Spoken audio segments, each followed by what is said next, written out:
ડ્રેનેજના connections અને ડ્રેનેજનું lines જે 15 જૂન પહેલાં પૂરું કરવાની તેના ઉપર પણ રિવ્યૂ કર્યું છે. એટલે આવનારા લગભગ 3-4 દિવસની અંદર આ બધું કામ પૂરું કરવા માટે સૂચના આપી છે. ગુરુવારે એનું પણ એક રિવ્યૂ કરવાના છે.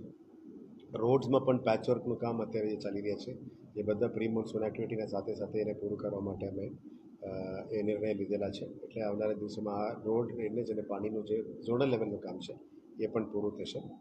પ્રી મોન્સૂનના ભાગરૂપે ખાસ સફાઈ, કેનાલ સફાઈ અને વિશ્વામિત્રીનું જે કામ છે એનું પણ રિવ્યૂ કરવામાં આવ્યું. આવતીકાલે ફિલ્ડ વિઝિટમાં પણ Vishwamitri related catch the rain પ્રોજેક્ટનું જે બફર લેક્સનું એક્સટેન્શન કામગીરી છે એ પણ વિઝિટમાં જવાના છે.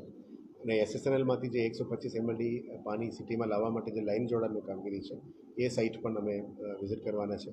એટલા મહિના અંત સુધી અમારા પ્લાનિંગ એવું છે કે 75 MLD પાણી ઈસ્ટ ઝોન, સાઉથ ઝોન અને નોર્થ ઝોન માટે હવે પૂરું પાડી શકાય, જેનાથી આ પાણીનું સમસ્યા હલ થઈ શકે એ બાબતનો નિર્ણય લેવામાં આવ્યો છે.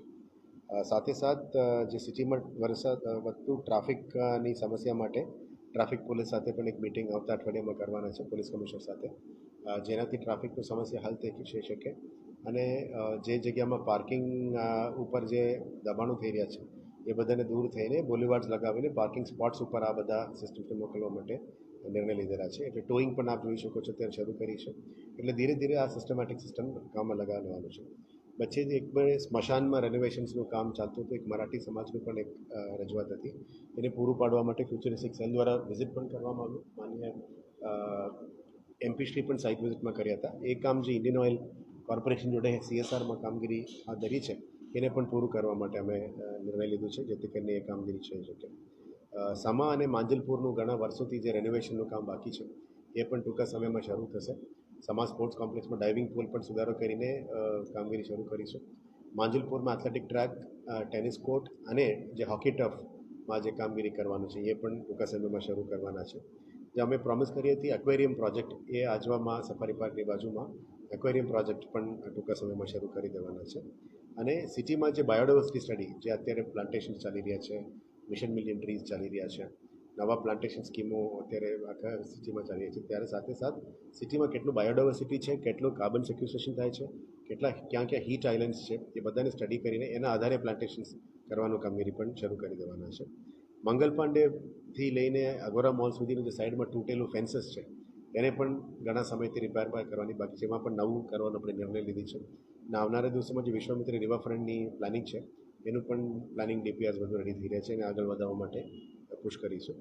Ring road, VUDA ring road જે છે એમાં પણ જે 2 પેચેસ બાકી છે એને પણ ટૂંકા સમયમાં રેડી કરીને વુડા રિંગ રોડની 28 કિલોમીટરનું રોડ 90% રેડી થઈ ગયું છે. 10% જે કામગીરી બાકી છે એને પણ પૂરું કરીશું. લગભગ 10થી 15 દિવસની અંદર વડોદરા શહેરની અંદર યુનિફોર્મ સિસ્ટમ અમે જે મહાનગરપાલિકાના અધિકારીઓ અને કર્મચારીઓ માટે યુનિફોર્મ સિસ્ટમ ઇન્ટ્રોડ્યુસ કરવાની હતી, એ ટૂંકા સમયમાં ઇન્ટ્રોડ્યુસ કરી દેવામાં આવશે. અને સાથે સાથ જે ફાયર એન્જિન્સ અને ફાયર સ્ટાફની ભરતી જે બાકી છે એ પણ ટૂંકા સમયમાં કરી દેવામાં આવશે. આપ જાણો છો કે સુરસાગર આરતીની પણ જે પ્રોમિસ કરી હતી, સુરસાગર આરતી, લાઇસન્સ સાઉન્ડ શો અને લેઝર શોની જે કામ છે એ પણ શરૂ કરી દેવામાં નક્કી કર્યું છે. ન્યાય મંદિરનું રિપેર, લાલકોટનું રિપેર અને હેરિટેજ સ્ક્વેરનું કામ એ પણ ફાઇનલ સ્ટેજમાં આવી ગયું છે ડિસ્કશન્સમાં, એ ટૂંકા સમયમાં શરૂ કરીશું. સાથે સાથ સ્પોર્ટ્સ અંડર બ્રિજેસમાં પ્રગતિ અને આવનારા દિવસોમાં સ્પોર્ટ્સ સ્ટેડિયમ્સ અને ઓડિટોરિયમ્સ એની પણ આવા અઠવાડિયામાં જ પ્લાનિંગ બધું ફાઇનલ થશે અને ધીરે ધીરે એક કરીને ટેન્ડરિંગ કરીને આગળ લઈ જવા માટે નક્કી કર્યું છે. એડવર્ટાઇઝમેન્ટ્સના કારણે જે નુકસાન થઈ રહ્યા છે સિટીમાં સ્ટાન્ડર્ડ એસ્ટેટ્સમાં, એનું પણ થોડું ચર્ચા કરવામાં આવી છે અને સિસ્ટમને સારી રીતે કેવી રીતે કરી શકાય એ બાબતમાં પણ ચર્ચા કરવામાં આવી છે. અને આવનારા હેરિટેજ સર્કિટ જે બનાવી રહ્યા છે એમાં પણ ટૂંકા સમયમાં આગળ કામ વધાવીશું. અને આપ જાણો છો કે 29-30 તારીખ વડોદરામાં રિજનલ વાઇબ્રન્ટ ગુજરાત સમિટ પણ આયોજન ઇન્ડસ્ટ્રીઝ ડિપાર્ટમેન્ટ દ્વારા કરવામાં આવી રહ્યા છે. એમાં પણ સિટીમાં કામગીરી શરૂ કરવાના છે.